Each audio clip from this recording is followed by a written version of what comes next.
Ano po? Baka mawala pa yan ha? Nakanila pa yan. Doble-doble sa tali yan. Yay! Buntingan mo po. Ito. Hindi pa rin. Ay, sorry, the first time. Gumagawa na sila ng bakintol sa Waray. Sa Tagalog, ang tawag nila muron. Parang nakakagigil sa akin. Muron.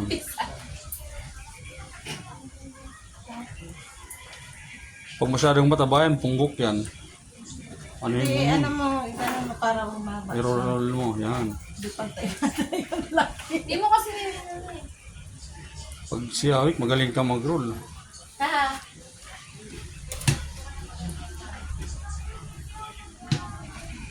Bigas yan, bigas.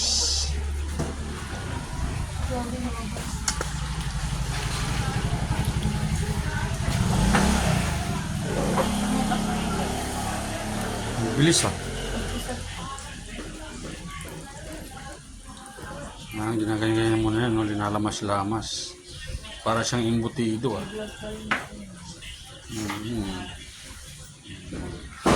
Yan. Lamas-lamas, bilog-bilog, tsaka i-roll sa dahon ng saging. Yan. Pag na-roll na, hawakan ng kabilang dulo, tutubuin ng bahagya ng dahan-dahan para magtalian, ganyan. Yan, galing ah. Tingnan mo isa namin, oh. The challenger, ang tagal. Magaling daw yan 30 siya. minutes. Magaling daw yan siya. Shoutout sa'yo po. Galing mong pumiga ng muron. Pumiga lang. Sanay pumiga. Galiw. Yan, okay na ito, Nino. Oh, yan, ganyan. Diba?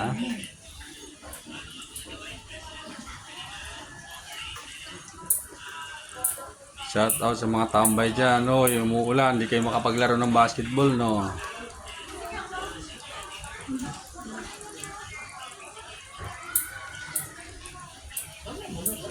Yan lang ang handa namin, moron lang mga guys. Sa summer kasi tradisyon na yan, na kailangan laging may kakanin. Sa summer, iba't ibang kakanin ang linuluto nila niyan doon. Ito lang kasi ang kaya kong gawin na kakanin, moron. Kaya ito lang ginawa ko. Okay guys, Ano yan? Ano ba yan? Unti thanks for watching.